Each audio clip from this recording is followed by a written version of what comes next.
Hello, everybody. Thank you for tuning in to the Liberty Report.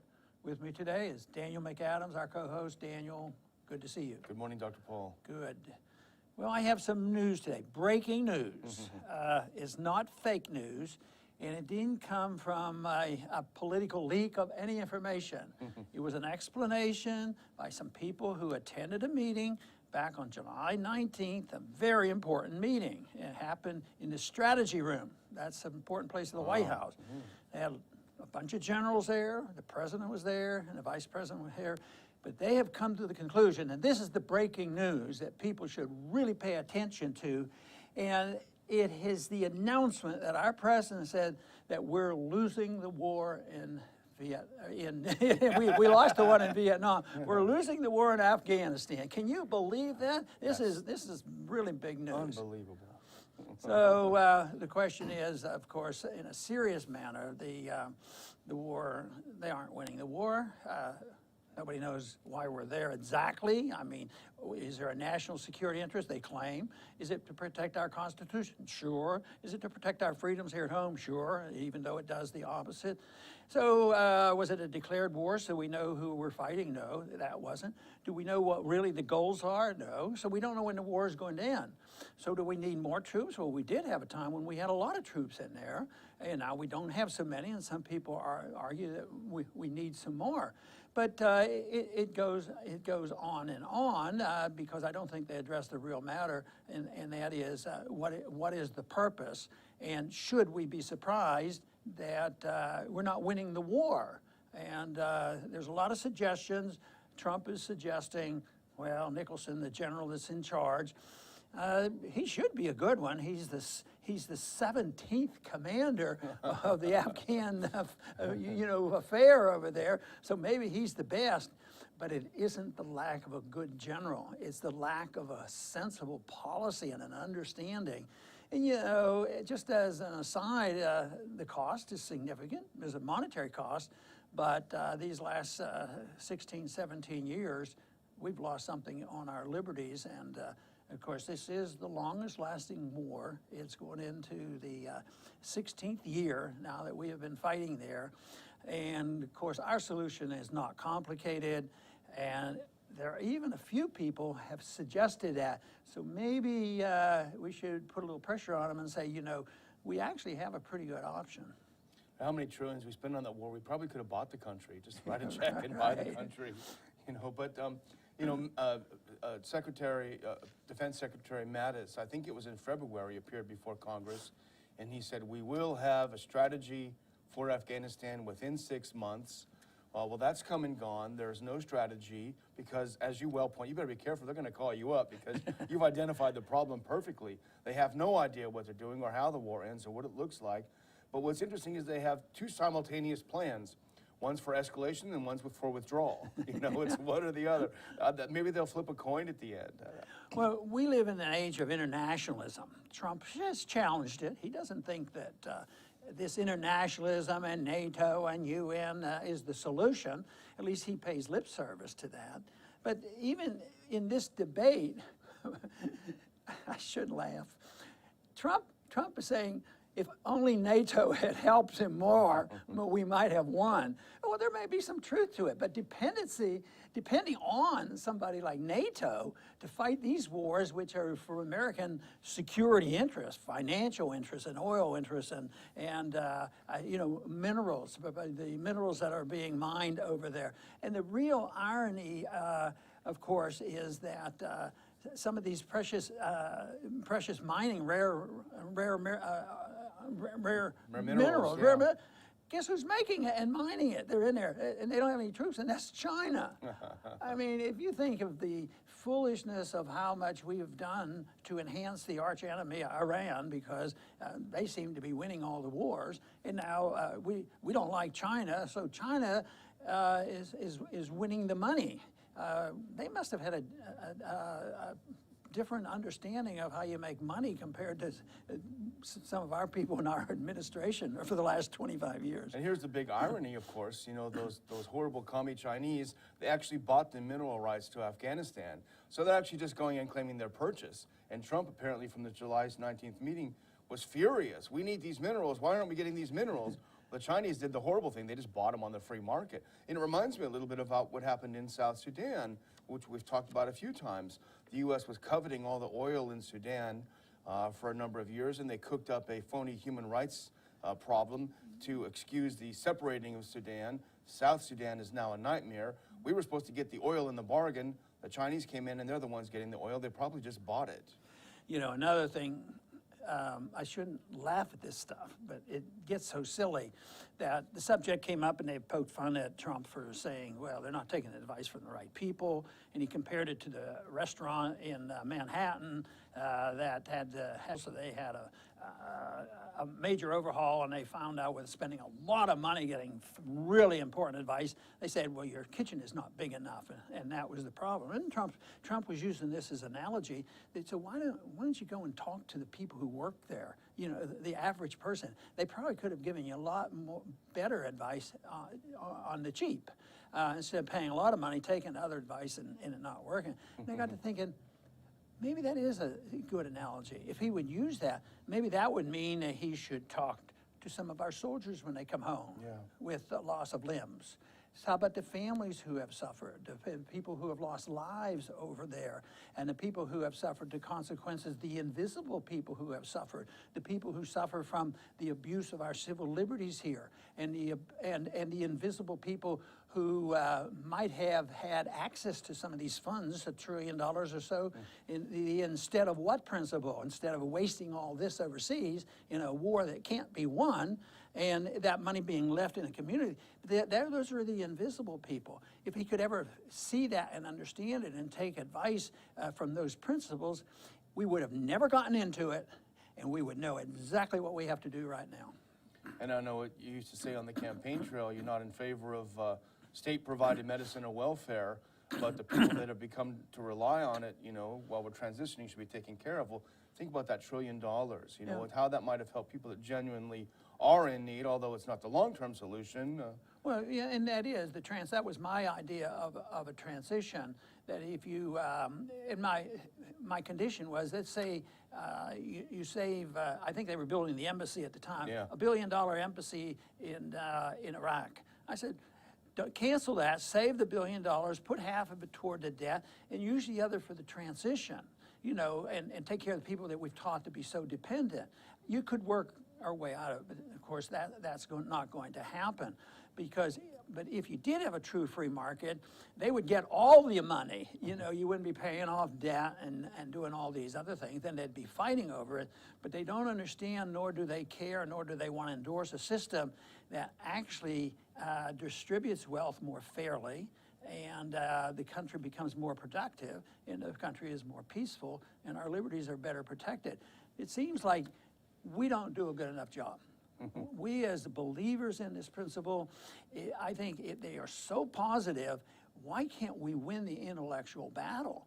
And I do think that we're gaining, but we have to see this as an ideological battle and not picking and choosing which general. All the generals have been taught one thing: fight wars, kill people, occupy, and they do the same thing. That's why the 17th general is not going to do the trick, and Trump's not going to be happy with him, but he's not going to be happy with the 18th one, I can guarantee it. It's almost like something out of a Monty Python skit. The next one falls. Right. And the next one falls. But, you know, the thing is, this is a political liability for the president, as it was for President Obama.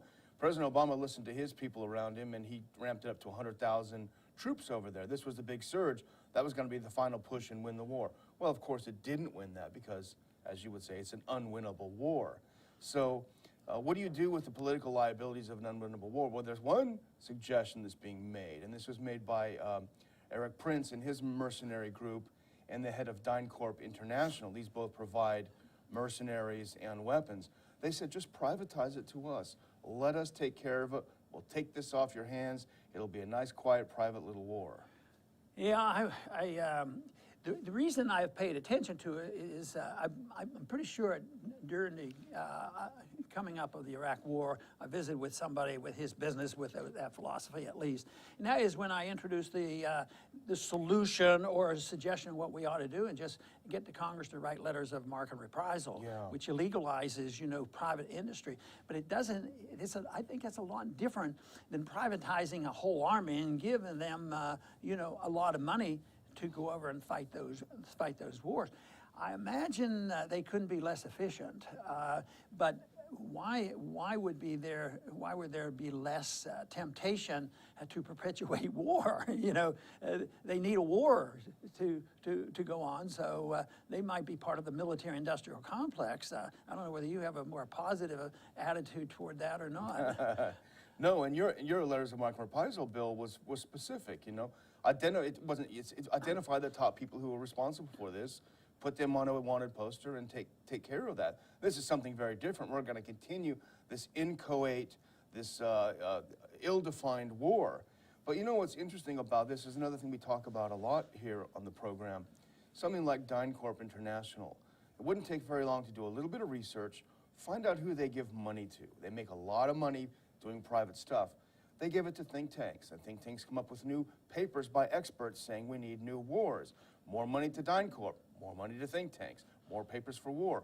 This is how Washington works, and it's just ripping off the American people. Well, they've been very successful because look how successful they were with the deep state and the special interests being able to accelerate the war against Russia, with the sanctions. And not only that, along the way, they wanted to improve it, and they held up and played games. Well, we want to make sure it's constitutional by expanding the attack on the Constitution by saying, oh, we don't want to just sanction Russia. We got to go after Iran, and we have to go after North Korea. We have to really stir up trouble because nobody can vote against that. And then the lobbyists come in, military-industrial complex, and the different special interests, and lo and behold, they get 99% of the vote. People vote for it, and the congressmen are intimidated.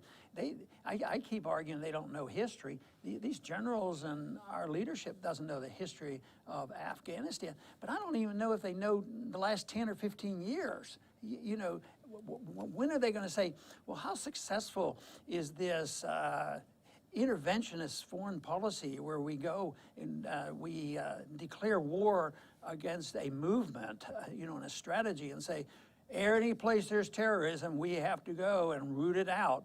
And of course, all that does is make more enemies for us. But they never look at it and look at the lack of success. They just figure that a military is the only answer.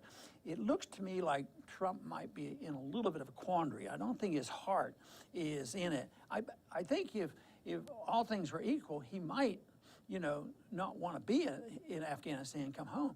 But in his heart, we would like to think that he would like to have better relationship with Russia, but he goes ahead and signs a sanction. So it's going to be tough predicting and actually knowing. My suspicion is that they're not going to give up on trying to solve this problem with more troops. So I think the attitude that we have to have our military there, we have to have a new strategy, and that will bring about victory. And my other prediction is, ain't gonna work. Well, I would just follow up by saying, you're so right about them not understanding Afghanistan. This is not a war against global jihadist terrorists. The Taliban are just tribal leaders, They happen to have had Al-Qaeda on their territory, but so do a lot of countries. In fact, our policies in Yemen are helping Al-Qaeda, so there's a misunderstanding of the problem. But if I can make my final prediction, you got to make one, and here's what I think. This is based on what we talked about yesterday. I think President Trump is going to try to split the difference. He thinks he's going to appease the neocons by giving a few troops here, and he's going to appease the others who don't want the escalation by not putting too many in. He's going to end up irritating both, and he'll be on the short end of the stick again. I think that's probably a pretty good estimation. But what I worry about the most is what I remember so well in the 1960s when Johnson was president and things weren't going well. And when he was getting ready to escalate, he says, I do not want to be the first president ever to lose a war. So that's when the troop levels, he didn't start the war, matter of fact, Eisenhower had a lot to do with that, that he said that what we need to do is win the war, and then we ended up, I don't know how many, hundreds of thousands of people, and 60,000 Americans died, because it was saving face. If there's anything worse than a government saying we have to do it to save face, I don't know what it is, but to escalate war because we don't want to be embarrassed because we lost a lot of lives. We don't want those lives to have died in vain, so we'll go and lose more lives.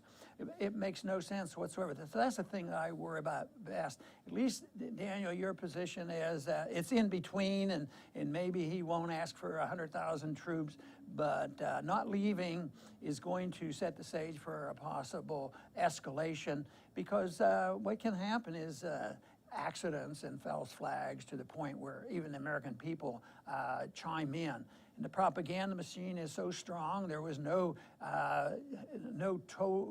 real resistance against accelerating our hostility toward Russia with these sanctions. A lot of lack of understanding, a lot of people just ignored it. But no, the people go along and they can be easily scared. And the American people, finally, after a year or two of propagandizing, the people supported escalation of the war in Iraq. And right now, the propaganda is actually much stronger, not for more escalation in Afghanistan and dealing with that. This is almost a minor problem as compared to the massive propaganda going on with Korea.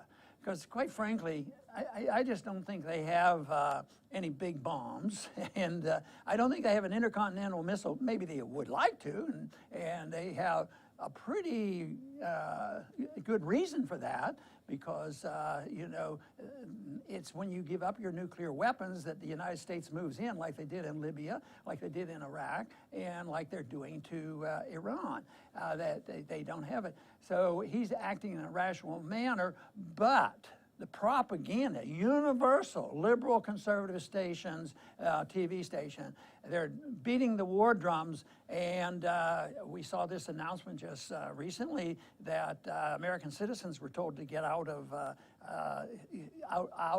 Korea, North Korea, because there's some there, get out of there by September 1st. So who knows what's going to happen. I hope some sanity comes to our leaders. I do want to thank everybody for tuning in today to the Liberty Report. Please come back soon.